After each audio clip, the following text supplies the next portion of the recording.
This is the beginning. That is not a good intro. So you can change it up. Ready? Welcome to Metabolic Radio, the podcast dedicated to exposing the truths about the health and fitness industry. Dedicated. I could modify it so that is the beginning. I know. But I'm not gonna. Kind of blended our two things together. It's all good. We have like two working slogans, kind of. Ish. It's all good, man. Are we keeping that one? We're keeping that let's one. Just stay with it. Welcome, people. So, Here's welcome my to crap camera because I can't find my good one. No, your good one was like I know. Kept zooming in and My out. good one was good, only it did. I like this one better. It really liked to zoom on me a lot. It liked me a lot. Yeah.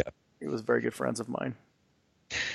Well, this is another edition of our YouTube channel, as well as this is going to be broadcast as one of our regular podcast episodes. So if you're listening to us right now, just know that this episode is also available on our YouTube channel. So you just have to go to YouTube and type in Metabolic Radio, and you can tune into our other videos and some good content, some exercise demo videos, and we're going to be uploading some more stuff there as well. So yeah. And on that note, I need to sit up more so that I'm not so fat-faced. So chinny. It doesn't help the matters that I am. That because of my like not working out, it's made me fat boy anyway. Doughboy Slim. So today's gonna be Q&As, yeah? Yeah. Q&A time. Let's do it. Okay. So we picked out a couple that we wanted to talk about today. They're kind of related because it's all going to be oriented around some supplementation kind of concepts today. Question number 1 comes from our good friend Ben in the forum. He says, what are your thoughts on taking aspirin after a workout? I've read it slows down recovery.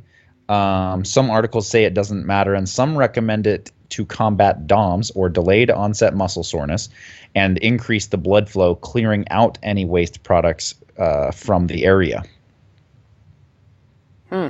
Shane, would you like to start? Well, can I say that because you were more versed in the program that we used to record this, I'm not recording this in MP3, so I will have to convert this later. You're capturing the video, though, right? Yeah. Okay. Again, sorry, people. We are really working through the issues in this. And Shane is recording this one because I recorded the first one and it worked, but there was some lag issues, and we were having some serious lag issues. I really think it's my internet service provider, and I'm very upset with them.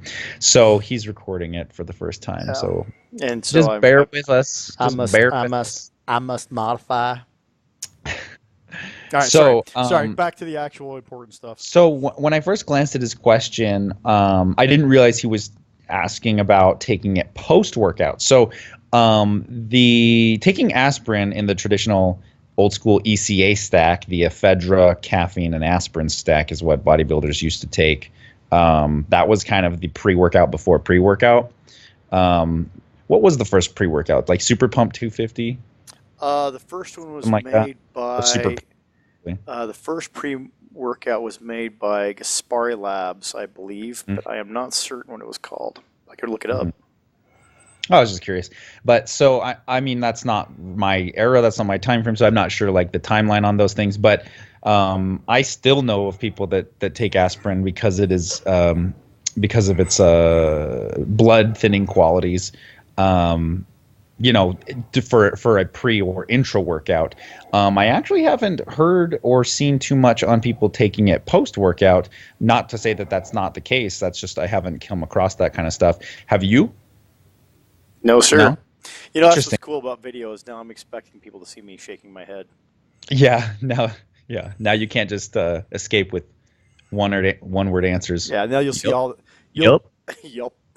Because I do a lot of head shakes. Yeah. Or when you do get on a heated topic, you're like, yeah. Thankfully, we have not hit those yet. Yeah. So, and by that point, I must lose a lot of weight. Right. So, the concept of it, aspirin can increase blood flow. It can increase the ability for more blood to move with throughout the body and in and out of muscle. So theoretically, to me, it makes sense. that it could possibly aid in recovery.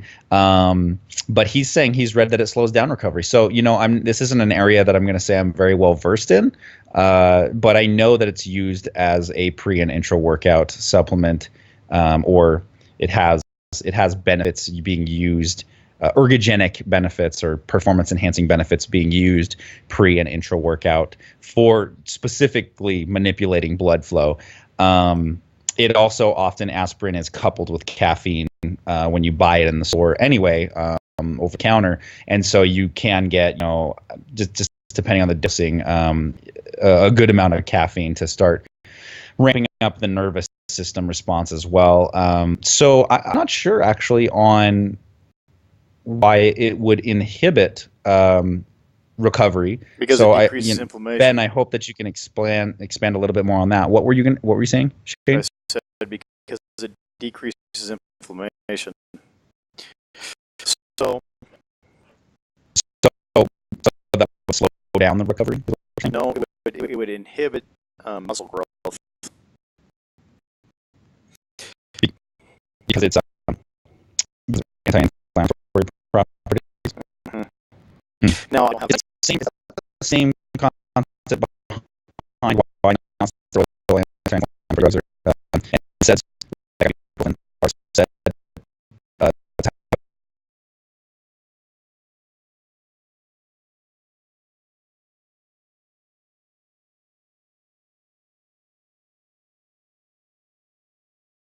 negative effects.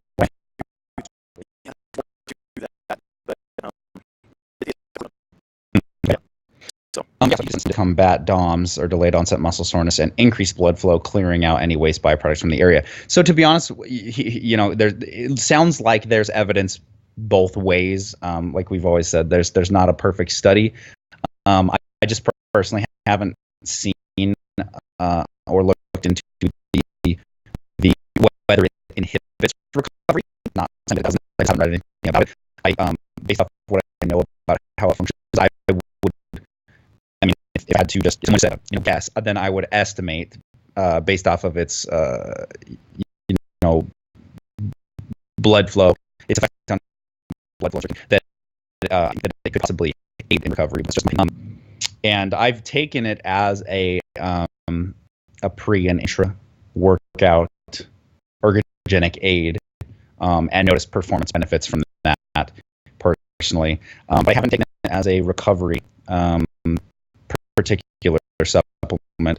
But I have read that things like negatively impact recovery, non-steroidal anti-inflammatory drugs, and so it's possible that could definitely inhibit recovery. I'd like to see, so if you could post, Ben, more information about that in the forum. I think that people would really benefit from that, because I know that there's a lot of people that use anti-inflammatory drugs or aspirin and things like that, just in their day-to-day use. Things for migraines, migraine formula is aspirin and caffeine combined, I believe.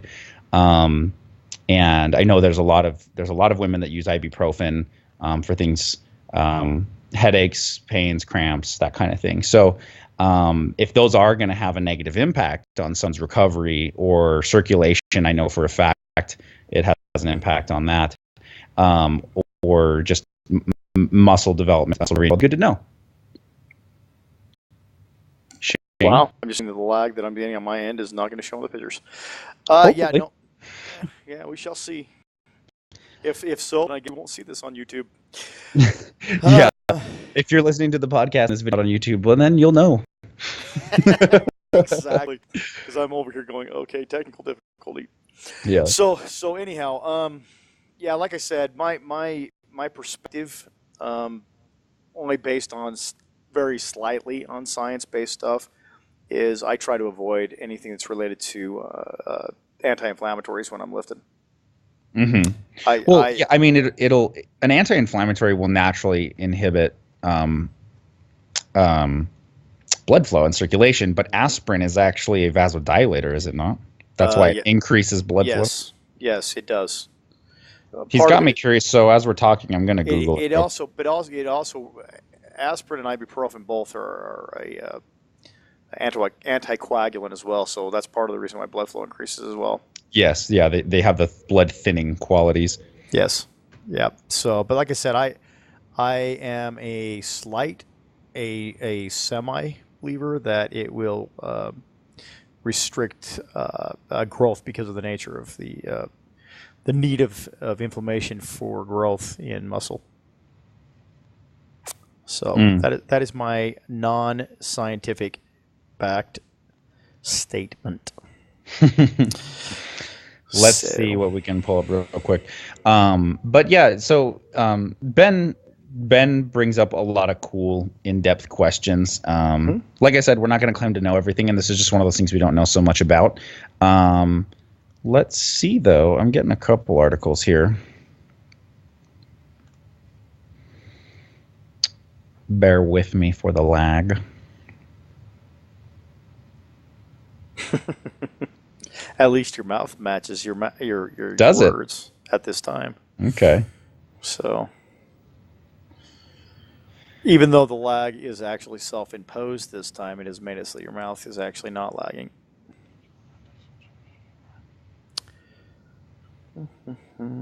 It does have, it's an anticoagulant that reduces the ability for blood to clot and may be useful if you're at risk for heart attack or stroke, cardiovascular disease, those kinds of things. That's Mayo Clinic. All right, aspirin and athletic performance.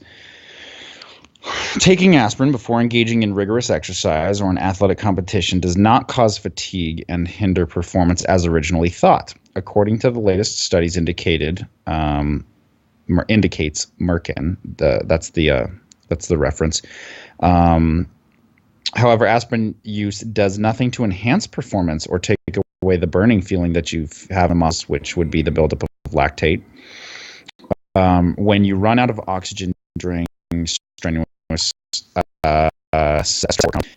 close. Oh, I gotta pop up. Go away. Sorry. That's Taking aspirin before exercise will only mask general aches and pains. So that's interesting. So it does not cause fatigue or hinder performance, as some of those studies Ben's talking about may have suggested, according to this article. I was going to say, being referenced. But it does, and I will give any reason why. Go ahead. Right. I will get to it. Yeah, this is just one perspective. But it says that it doesn't have necessarily any performance enhancing qualities. But I would argue different. I'm just seeing if there's anything more relevant in this article. I'm trying to give you guys an overview. Yeah, that's basically what that summed up. So because of the blood thinning qualities and the increase in circulation, I would, based off of certain energy pathways, assume that there could be a measurable ergogenic or performance enhancing quality to it. But I'm not a researcher. Okay, so would you like me to give you more detail? Yeah, go ahead. So the non-steroidal anti-inflammatory drug aspirin has profound effects on cellular protein synthesis and cell physiology. It restricts protein synthesis. It does. So that would definitely negatively. Yeah. Or recovery. Protein synthesis. Building of muscle. You are having a terrible connection today, brother. Did I just cut out? You glitched. But I mean, it's not that bad. We're gonna keep it going. So if people didn't hear, my comment was that protein synthesis is the repair and rebuild of muscle, and if aspirin has a negative impact on the function of protein synthesis, then yes, it sounds that it could have a negative impact on recovery specifically. Yep. Right. So yeah, let's explore that some more. Maybe we can revisit this topic in the future. And Ben, anything you want to share in the forum would be greatly appreciated, because we know that you are one to do your due diligence. Absolutely. And if I do not post this, sir, you are required to remind me, because you will actually like what I'm looking at. Not suggested, but required. Yes. Anything else you wanted to add to that one? I think that in and of itself says that taking at least aspirin specifically, it validates. I just created two words together. It validates the. As long as you can spell it and you have a definition, it's a word. Exactly what I'm saying. But Validates. that could be a new metabolic radio word. But it definitely validates the idea that performance for sure. Thing. Though on the other side of the coin, pain itself can do that as well as because of the physiology of what the body does related to pain. It would, because that also is a restrictor. So in theory, aspirin or something like under that, because it would block. So it could be curbed term performance enhancing qualities, but if it's really, yeah, this may be a fail, brother. Shoot. Should we keep going and see how it turns out? We're at 24 minutes, so I say we might as well finish it out. But yeah, restate that. You're actually clear right now. It's so what she's saying. It's possible that if it curbs pain in the short term, it could possibly be performance enhancing because it could curb pain, the pain an athlete or experience to the point they could perform better. Would negatively because it inhibits protein. Yeah, give me one second. Did you get that? I got a lot of it. Give me 1 second though. I don't want them to miss that because what you said is actually really good. So I want to save that, and then I'm going to try and close down everything else. And so it's a mixture of different things that's causing this. So I will make other windows. Brother, that one more time because I want them to hear that. All right. Take number 3. If you've heard this 2 times before, it's going to be a repeat. But based off of what Shane shared about what he did, what he found with his research just barely on it, and sounds like in the short term, aspirin, if it curbs the pain that an athlete or a person is experiencing, then it could potentially have positive performance-enhancing benefits because with decreased pain, they would be able to perform better. But in the long term and in the recovery period, because aspirin, there's some evidence that suggests it inhibits protein synthesis or muscle repair and recovery, then it actually would be a negative, it would have a negative impact on recovery. And so it's really a double-edged sword if those statements are validated by the research. Right. That one at least went through on my end. So. All right, cool. So, shall we move on? Let's try a little bit more, and then we may have to play with this a little bit more in depth later. All right. Next question is from Chad, and he is asking about resveratrol and ZMA. So these are 2 supplements that are fairly popular for their thoughts of what they can do to impact recovery, especially at night. So he's saying resveratrol and ZMA. What are our thoughts and on them as nighttime recovery supplements? Do you have any? I've got some good bullet points, Shane, but if you want to throw some stuff in at the beginning. Chuck it out. I have some belief and I have some things that my thoughts are related to it, but okay, I'm going to solidify them by a little bit of research stuff. So from the resources that I use that all cite their scientific research and their cumulative platform or cumulative sources of information, it seems that resveratrol does have cardiovascular benefits in terms of cardiovascular health. It may have a positive impact on insulin sensitivity, which actually I didn't know until I was doing some research for this particular topic. And the more common, I guess, thing that people talk about with resveratrol is that it may or may not add longevity to life. There's really no evidence to support that from what I've seen.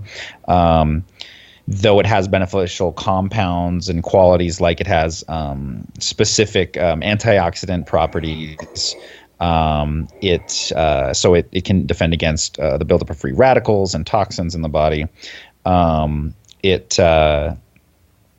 It's not necessarily going to add years to your life, but what kind of the way that people interpret it is more that it might add quality to those years that you already have, because it's an antioxidant.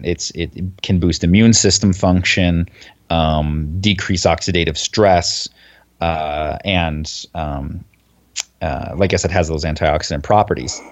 There has been some research to suggest that it may have cardiovascular benefits and apparently insulin sensitivity. So the irony of that, though, is that resveratrol is often found from wine. So if you're taking wine, you're drinking wine to get the resveratrol benefits. Wine is super high glycemic, contains a lot of alcohol and sugar. So I feel like that's just like an oxymoron. Like, let me take this resveratrol to have the benefits of the insulin sensitivity, yet I'm damaging my insulin sensitivity by taking in all this alcohol and sugar. So there's been a lot actually to verify what you just said. That's been coming down through research more recently. So. Mm-hmm. I've researched a few articles on it, and what it seems to say is this isn't a magic bullet. This isn't. It's a popular supplement right now. I haven't heard a lot about it lately. Maybe that's because I ignore stuff like that. But about a couple of years ago, I was seeing a lot come out about resveratrol, and people were really talking about it. And it's just one of those things that, though it has some benefits, when you look at the research behind it, it's one of those things that needs to be studied longer, in my opinion, and researched further, and really weigh the pros and cons. Like, though it may have some health properties, it's not a magic bullet. It's not going to do all this crazy, amazing things for you, even though you may notice a slight benefit. I've never personally taken it, so I don't have any anecdotal evidence to give you. But just from my research and what I've looked at. You have? What's your opinion on it? It's a supplement. Exactly. It's to supplement the diet. Well, let me tell you some stuff that I think is kind of interesting, though. So one of the things is what I wanted to verify before I said it. It's an antibiotic as well. It's part of the plant's defense system against disease itself. So it actually uses that to protect itself from diseases plants do. Interesting. As you were saying, and as anybody who's looked into it knows, it's an antioxidant. It's also an anti-cancer agent, and it's very good because the antioxidant quality. Right. It's very good for the circulatory system, is what it's actually the best thing it's for. Have I had any reason to take it for that specific purpose? Nope. So I did want to say it does have some of these chemical compounds of it. It does contain positive beneficial bioflavonoids that have been potentially attributed to helping reduce osteoporosis. That's true. As well as one of the circulatory system benefits that it helps with can be the lowering of blood pressure. So it really is just there's some evidence of benefits. But in order to get it, I would probably say don't go drink a bunch of wine. I would probably say if you're going to take it in a supplement form. But I haven't really taken it myself, so I couldn't tell you. The average dose, I think they said, is about between 5 and 10 milligrams per day.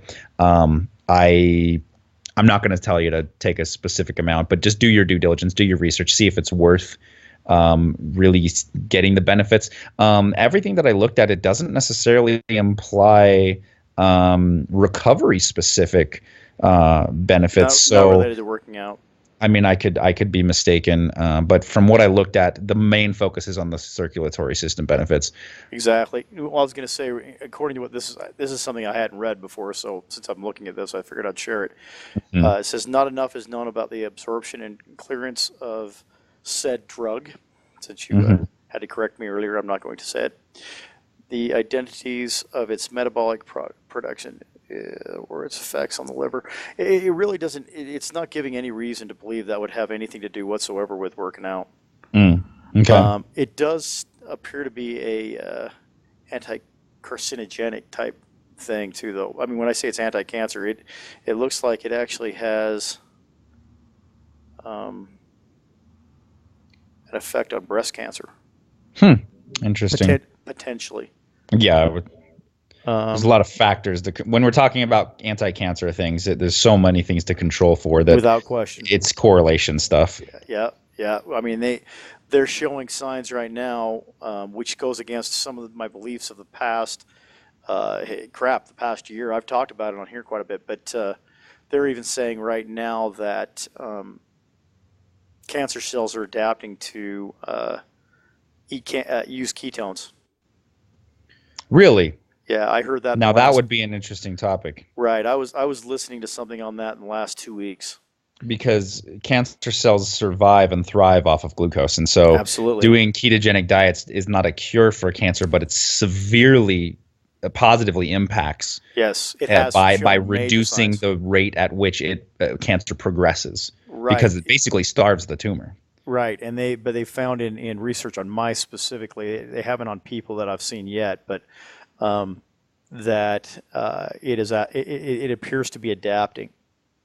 So just like antibiotics are stopping to work as effectively these days, the bacteria are starting to evolve and they're more resistant to antibiotics. That's why I mean, we're starting to go down a different path, but that's why introducing a healthy gut biome and nurturing that and bettering your immune system is a really important component of health, and it's going to continue to be as antibiotics become less and less effective in the coming years. Absolutely. Well, there's a doctor by the name of, I want to say his name's Zach Bush. I would love to have him on. He has done some major research dealing with this topic, and gut biome was where most of this is at. Matter of fact, most of the stuff they're tying to even diabetes, all these things that we've talked about in the past. If he is correct, and I'm not saying it's a big if, I'm going to say that there's a lot of evidence to support what he was saying that I've listened to. When I heard about him, I went and I started to research this guy because I'm really intrigued by his stuff. But most of it ties back to gut biome. Most of this stuff dealing with carbohydrate issues, a lot dealing with gluten. All of it stems back from what his research has shown, or at least to what he discusses. It leads back to leaky gut syndrome, and here's an interesting tie-in. Like I said, I really would like to have him on to explain a lot of what I'm about to bring up extremely briefly in this discussion. But a lot of it's tied to Roundup. Really? Yeah, the Roundup. Because they use that on our food. Not just on our food. as a pesticide. Yes, but it's not just on our food. It's in the air supply. It's in ever since the time when it was put out there. They've a lot of the GMO stuff related to the plants and stuff surrounding Roundup was to make it so that it would be resistant to Roundup, so that you could spray the area, get the whole overview area, and not worry about the plants because they wouldn't die. Well, this modifications actually have a massive, nasty effect on the body. And I wish I could remember the chemical name, but it's not. It eludes me at this moment. But it's part of the reason why leaky guts become such a major issue. Matter of fact, he claims his feeling is that everybody in the United States has a problem with leaky gut syndrome. Yeah, there's evidence to show that foreign chemicals in our and potentially certain gene properties of foods can contribute to the obesity epidemic, not even from a carbohydrate or sugar standpoint, but simply from inflammation, carcinogen exposure on a chronic level. Right.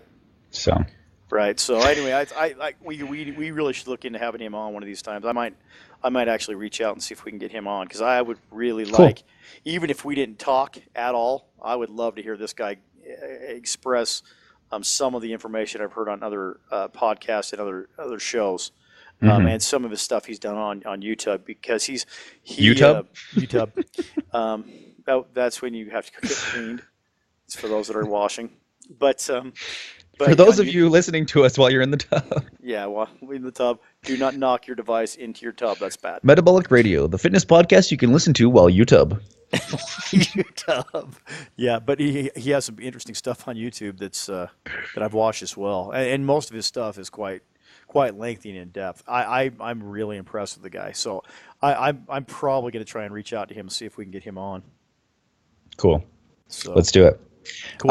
As for the other recovery supplement, ZMA, this is a combination of zinc, magnesium, and aspartate. Yep. Doing some stretches? Yeah, I'm just gesturing. I'm starting to gesture, so I thought I would control my hand. So interestingly enough, when we're talking about zinc and magnesium and aspartate as a recovery supplement in that ZMA combo, when you look at the research of what that is, of how that's used for recovery, I've seen mixed information. Anecdotally, I feel like I have a positive impact on things like sleep quality. Zinc is one of those essential minerals that is used in regulating enzymes in your body. It's very metabolically essential mineral. It does have antioxidant properties, and it can help boost immune system as well. So there are some ties there to things like oxidative stress, tolerance, and recovery in that regard. It's in a lot of things because of its immune system benefits as an enzyme, or helping enzymes regulation. It is often found in illness-based supplements. So things like you have like Zicam, I think it's in, and like cold medicines and that kind of thing. It is a natural testosterone promoter in the body, but from what I've looked at, it seems that that's only the case in people who are deficient in zinc. That is correct. So just because you take a bunch of zinc doesn't mean your testosterone is going to start going up. No, there's been a lot of studies on that, so that you can say that as a definitive. That's true. Mm-hmm. So unless you actually get your blood panels run and see that you are zinc deficient, there's no point for you to start taking excessive zinc. And it is a mineral. Excessive. So, it's an iron. It's not an iron. It's a metal. But yeah. Specifically. So it's a the problem with zinc in mass is it can actually give you health problems and actually ultimately can kill you. But ZMA, the combination, the thing that's good about ZMA, see, I personally like to separate them. You know this, because I like to control exactly what I'm taking when I take that stuff. I'll say this much: the odds are you're low on zinc. The majority of the United States is low on zinc. Not everybody is. I don't see it being a true health risk, but again, you want to be careful at any given time because you never know, and unless you get it checked. But would you be okay to take zinc? You'd be all right to take zinc, likely. And will you have an effect? I don't think you'll have a noticeable effect no matter how you look at it.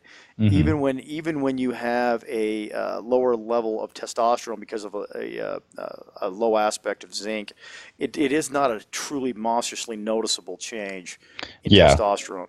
Yeah. So are you going to boost taking ZMA? I promise you will not. Mm-hmm. So I mean, in reality, go ahead. It's one of those things that's like it can give you an edge. For example, like athletes or highly, highly active people that sweat a lot, zinc is lost through sweat. Agreed and so, on that. So you'd have more of a tendency to have a potential deficiency. And so the demand for replacing that because of your physical demand may increase. And thus you take it overnight because you had a hard training day. It is replenished. The next day you have better metabolic function. And so that there's your argument there, but it's really going to be relative. I mean, for our average listener, other than meeting your daily need for zinc through diet, eating a lot of greens, and potentially just a normal multivitamin, because it is still hard to gain that vitamin and mineral content in today's foods. You're probably not going to need to take this additional zinc unless you're a higher performing athlete. I anecdotally do remember when I was training in MMA. I was doing about 6 hours of MMA training a week, 6 hours of lifting a week, and then running probably 2 miles a day. Like I was highly active, and yoga twice a week. I was taking ZMA, but I was a physical machine at that point. So, I mean, I was exercising like it literally was a full-time job. So, I noticed benefits with my sleep quality specifically, and how I did feel some recovery benefits there, but that's not our average listener. I mean, well, even in that case, the reality of it, you're even then you're not going to really notice a boost. Physiologically, you'll get an effect that is going to be a healthier effect, because your body will actually be able to heal better. But you probably wouldn't notice it. Even in a high performing athlete, most of the time you're not going to notice a difference because it's so minimal. It's like D-aspartic acid. If it does or it does not, because depending on what you read, it potentially doesn't have an effect at all. But D-aspartic acid is one of the few things that actually has shown signs to improve testosterone. It's such a minimal effect that. But it's only effective for a few weeks at a time, right? That's why you have to cycle it. That's part of it. Cycling it, in my opinion, is somewhat of a misnomer, but it's not. I mean, I would because I don't. The values. Again, the perspective that I've got right now is based on a few things I read.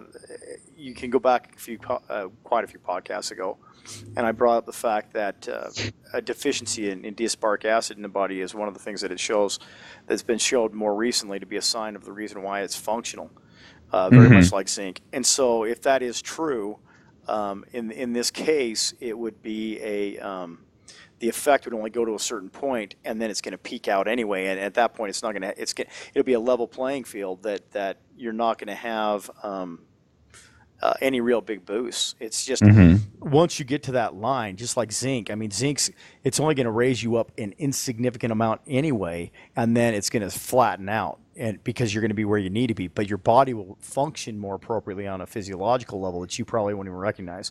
So that's again when you look at zinc or magnesium, both of which will have those same kinds of effects, and they work really well in conjunction together. I still personally look at it from the idea of taking it separately so I can control my dosage. But like I said, if you're looking at it from a level of performance, I really don't think it's going to be that beneficial to you. There's probably a million other things that we could have you look into that would have more measurable impacts to your goals and recovery prior to going towards zinc and magnesium. Well, yeah, I mean, let's give a couple.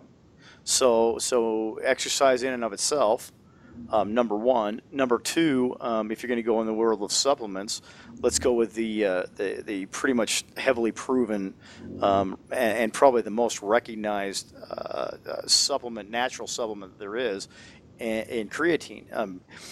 Creatine is going to have a better aspect for recovery, and you're going to have a better effect from it. I still don't think you need to necessarily take it. For recovery specifically, I mean, we know that leucine is the king of the BCAAs. Leucine or HMB, beta hydroxymethylbutyrate. I just like saying that. Yeah, it's all good. But HMB is one of those things in a lot of the studies that's gone back and forth. It's a metabolite that's still being on a more recent level being studied still. It's actually been around for quite a while. The thing with HMB is right now the perspective in the intellectuals, if you will, of the fitness community is they're starting to accept it again, and they're actually showing signs that that it works, not as starting to work, that it works. It's been used in the past, and people accepted it heavily, and then they had a whole stack of studies that came out that said that it didn't do anything. And so that's another one that me personally, I go, And that's what I mean, is that it may still be at this point where it's not conclusive entirely. I would say it hasn't had enough time to be conclusive, at least in a study land. Yeah, it's not like creatine. It's just solid. You know what I mean? Yeah, creatine. There's too much evidence. They couldn't. I mean, unless somebody goes out there and makes it up, they're not going to find stuff to really bash creatine. So, on a cumulative basis, I would say. Yep. But honestly, for recovery, vitamin D and cholesterol, egg yolks and vitamin D.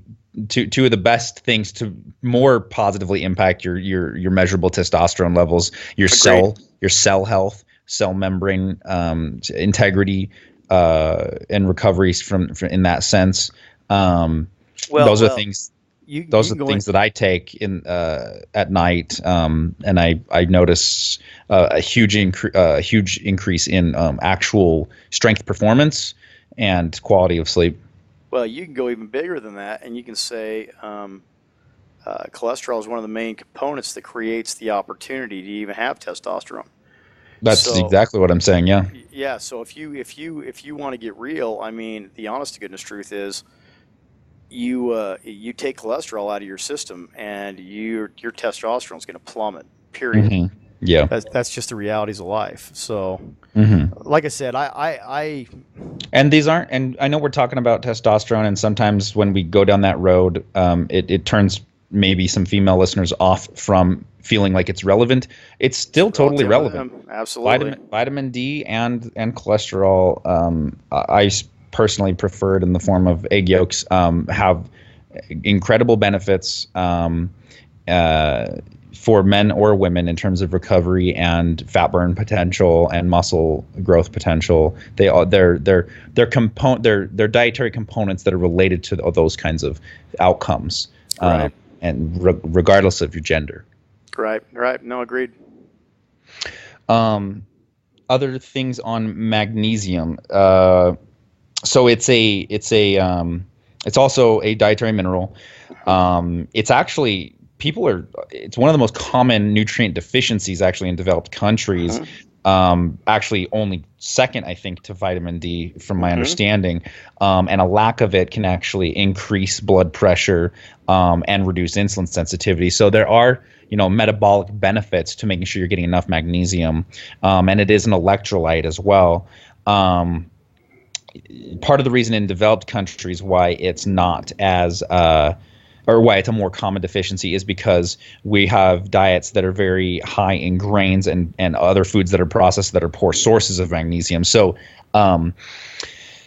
we just don't eat a lot of legumes and nuts and leafy green vegetables that contain magnesium. And so it's just one of those dietary deficiencies that we tend to be more prone to having in especially a place like the United States. One of the reasons I think why people put it into a recovery category is because it lowers blood pressure and it actually has some potential sedative type effects. And so, taking that during sleep may act as kind of a coenzyme per se to aid in the quality of sleep for some individuals. And I think that's where people are coming from with it as a recovery supplement. Yeah. What do you think? I agree with a lot of that. Mm-hmm. I mean, there's a lot of proof to all that, actually. It helps, both which in conjunction help with things like energy. It gives you more, your body has more energy. That's, in my opinion, that's probably the biggest thing you'll notice a difference if you were deficient in zinc and magnesium. That's why I'm saying, as far as for working out, you would have more energy if you took out a deficiency of those two said minerals.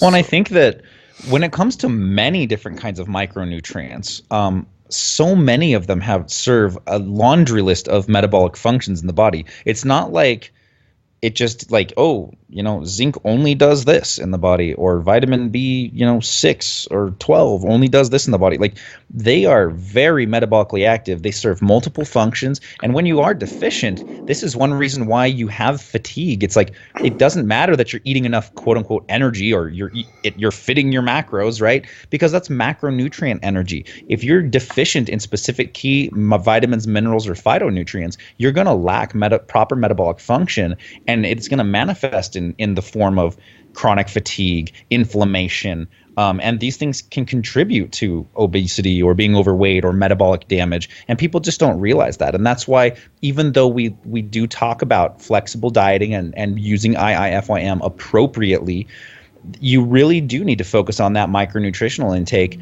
because these micronutrients, they serve tons of functions metabolically in your body. And if you neglect to focus on your deficiencies and getting those checked with your blood panels at your annual physical, it's gonna be a potentially large contributing factor to your health status. especially in living in a country with the diet like the United States has, Right. And our diet here. So, Right. No, and again, understand that the human organism, which is what we are. I'm not human. Well, that's probably true. Did I throw you off? No, that's probably true, but that doesn't make you good. Anyway, I'm an alien. You're an alien, just not a good alien. Mm-hmm. But anyway, we can go down that road for a while. I just don't want us to keep slamming, and I'm in a joking to slam on Taylor mode. Slam, it's fine. Nah, it's all good. Anyway, so no, what I was going to say is, as a human organism, though, we are not. That's what kills me when people study things.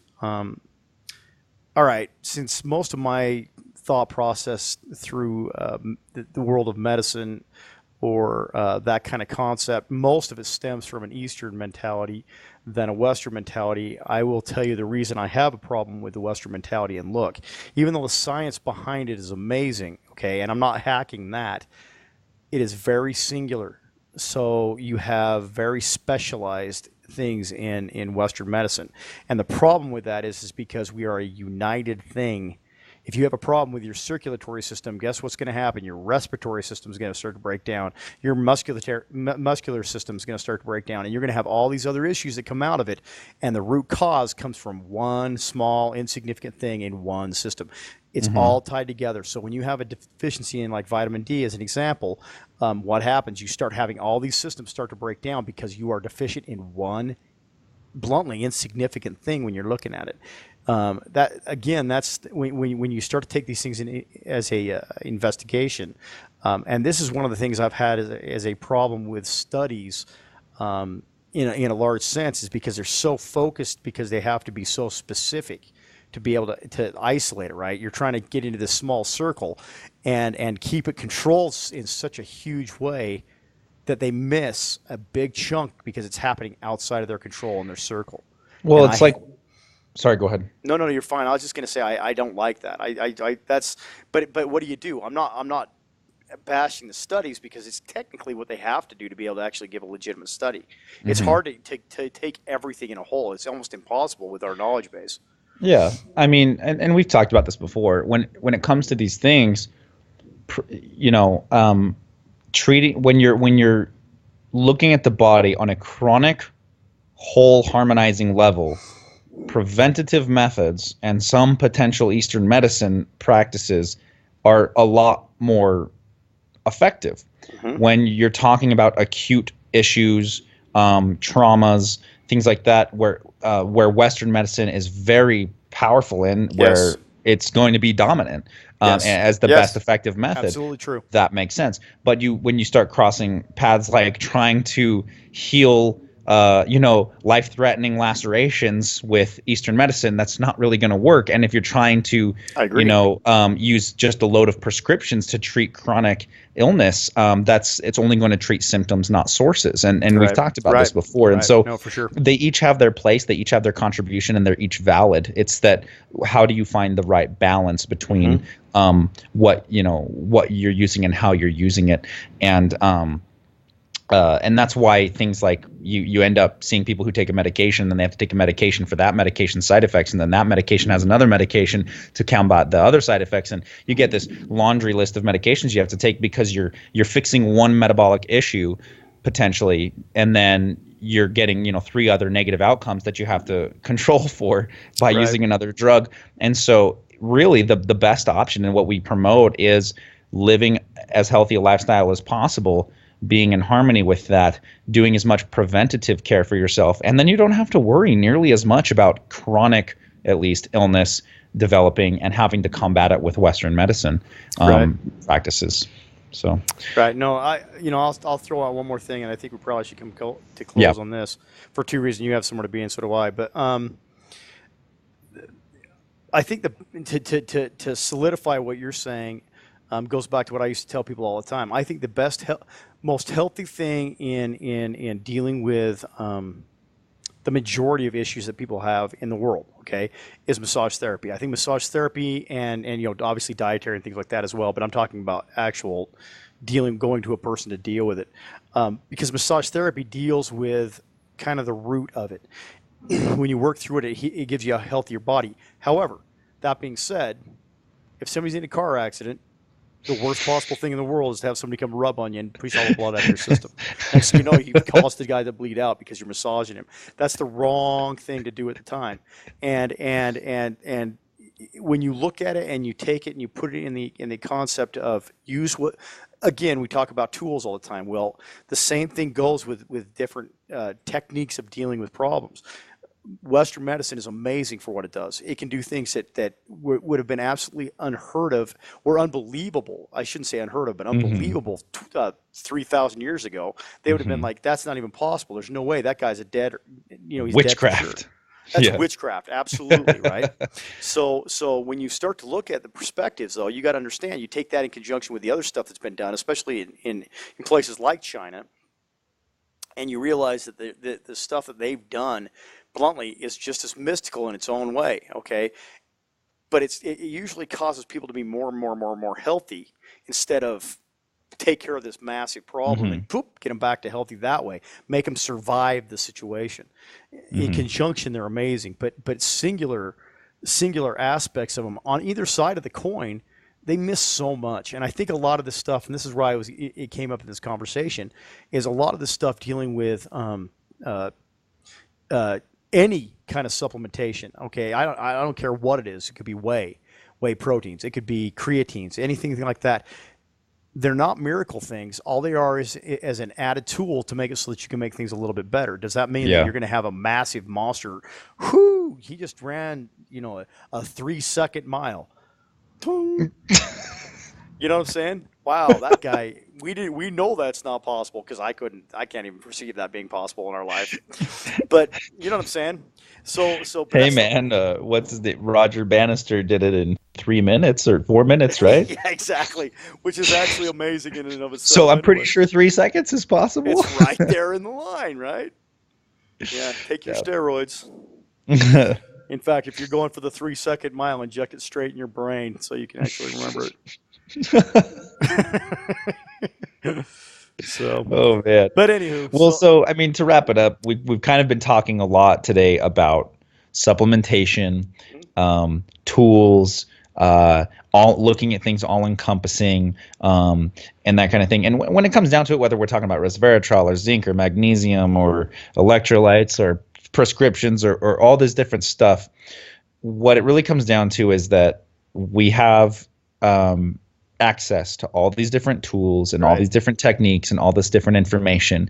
And really, it's not that there's this one size fits all. It's not that like, oh, resveratrol and ZMA have recovery properties, maybe. Okay, everyone should take them all the time. Like creatine and whey protein help build and repair muscle and help energy metabolism on the creatine side of things. Okay, everyone should take them. It's not that this, it's like, I'm going to take some things that might be relevant to my journey, my goals, my body, my metabolism. Yep. Shane's going to take some things that are relevant to his experience.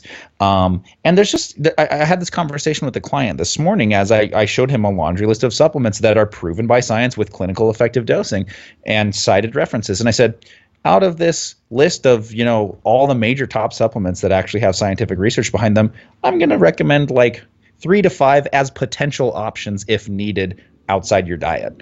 And that's really what it comes down to is you gotta look at things as from an all-encompassing, balancing, and harmonizing perspective. And that these are individual tools that can be leveraged at times under certain circumstances, but they're not cure-alls and they're not magic bullets. Right. So. Right. Yeah. That's what I have something. I'm trying to think what the heck it was because it has left me in the I listened to you talk moment. I don't know. You should have written it down. Yeah, Lists if I had, I'll write it on my screen, cover my camera. It's all good. We'll just call it. Cool. Oh, well, people. That's what it was. Go I was ahead. dealing with this. Thank you for bearing with us, working through the process of this. Like I said, we're trying to iron this out so we can make it so that we can actually bring better content to you guys. We feel, Taylor and I both feel this way, even though we've only briefly talked about it. It was more the beginning of this when we were frustrated trying to start it. But we feel that we're not there. And so we appreciate you riding along with us and giving us feedback, because we've gotten feedback on these episodes that we've Skyped, and I like where it's going. I like the opportunity that we have to test this and to work through it.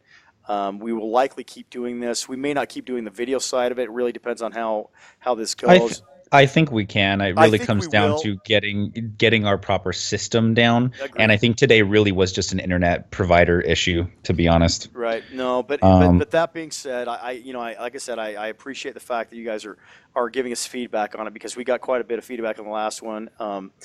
And we've tried a few different changes on this one. One being what I'm wearing.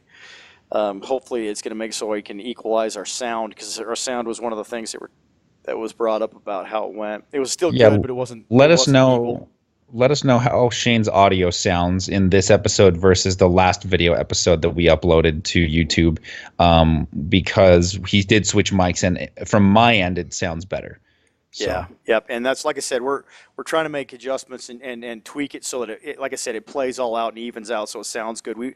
Our sound quality is really important to both of us, and so that's one of the things that we wanted to put out there. But again, thank you. Appreciate heavily that you're kind of staying along for this ride and helping us through this. So yeah, and Ben, thanks for the feedback too. For those of you who didn't see his post in the forum on Facebook, he was discussing with us that he's happy that we're going the direction we're going, and that we continue to provide quality content and topics that are interesting and engaging, and that he hopes that we continue to do that. And that is our goal, is to keep our content still relevant to you and still of value to you.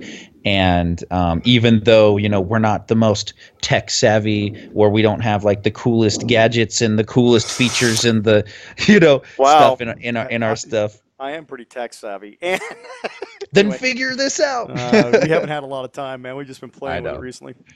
Yeah. But anyway, so we just appreciate you guys being our metabolic family, Absolutely. Absolutely. And we feel that way. So here's a perfect time to say, if you're not a part of that family, head over to Facebook and type in Metabolic Radio Private Forum, because we'll add you to the group and add you to the conversation, and we can answer your questions on the show. There you go.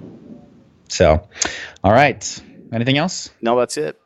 Okay. We'll talk to you soon, people. Peace. Bye.